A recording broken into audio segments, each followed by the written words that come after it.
राधे राधे दोस्तों, आपका हमारे चैनल में स्वागत है। तो चलिए दोस्तों, आज हम बात करते हैं हरतालिका तीज का व्रत की कहानी सुनते हैं। तो चलिए दोस्तों, हरतालिका तीज का व्रत की कहानी सुने और अपनी व्रत को पूरा करें।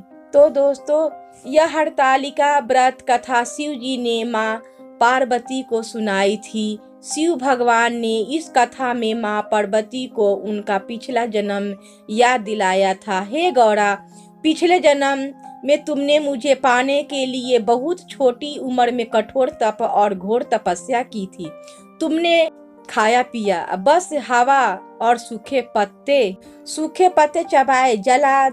जला देने वाली गर्मी हो या कप्पा देने वाली ठंड, तुम नहीं डटी हटी रही। बारिश में भी तुमने जल नहीं पिया। तुमने इस हालत में देखकर तुम्हारे पिता दुखी थे। उनको दुखी देखकर नारद मुनि आए और कहा कि मैं भगवान विष्णु के भेजने पर आया हूँ। वह आपकी कन्या से विवाह करना चाहते हैं। इस बारे में मैं आपकी राय जानना चाहता हूँ।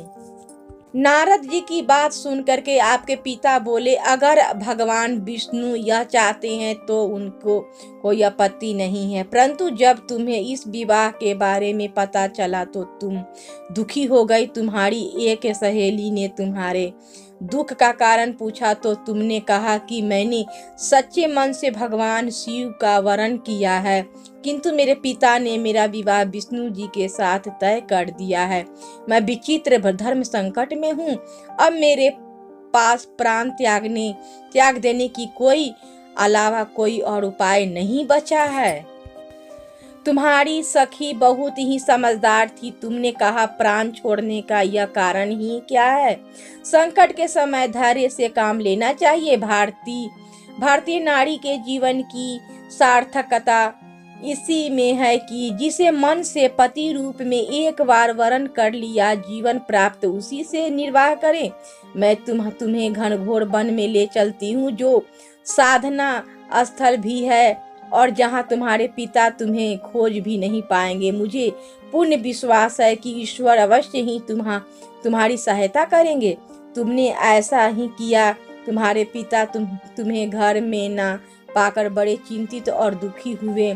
इधर तुम्हारी खोज होती रही, उधर तुम अपनी सहेली के साथ नदी के तट पर एक गुफा में मेरी आराधना में लीन रहने लगी। तुमने रेत के शिवलिंग का निर्माण किया। कठोर तपस्या के प्रभाव से मेरा आसन हिल उठा और मैं शीघ्र ही तुम्हारे पास पहुंचा और तुमसे वर मांगने को कहा। तब अपनी तपस्या के फलीभूत मुझे अपने समक्ष पाकर तुमने कहा, मैं आपको सच्चे मन से पति के रूप में वरण कर चुकी हूँ। यदि आप सचमुच मेरी तपस्या से प्रसन्न होकर यहाँ पधारे हैं तो मुझे अपनी पत्नी के रूप में स्वीकार कर लीजिए।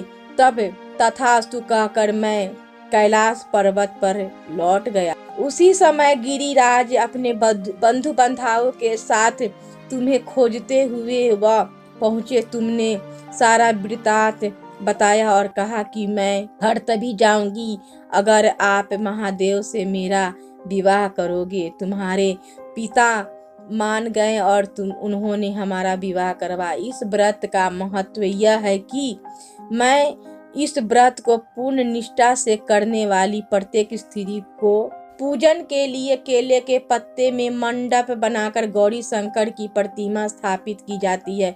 इसके साथ पार्वती जी को सुहाग का सारा सम्मान चढ़ाया जाता है। रात को भजन कीर्तन करते हुए जागरण कर 3 बार आरती की जाती है और शिव पार्वती का विवाह की कथा सुनी जाती है। इस व्रत के व्रती को शयन का निषेध है। इसके लिए उसे रात्रि में भजन कीर्तन के साथ रात्रि जागरण करना पड़ता है। प्रातः काल स्नान करने के पश्चात श्रद्धा एवं भक्ति पूर्वक किसी सुपात्र सुहागिन महिला को श्रृंगार सामग्री, वस्त्र, खाद्य सामग्री, फल, मिष्ठान एवं तथा भक्ति आभूषण का दान करना चाहिए। रेत के शिवलिंग बनाए हैं तो उनका जलाशय में विसर्जन किया जाता है और खीरा खाकर व्रत को संपन्न किया जाता है। तो दोस्तों, हमारा वीडियो अच्छा लगा है तो लाइक और सब्सक्राइब कीजिए और कमेंट बॉक्स में राधे राधे लिख दीजिए। धन्यवाद।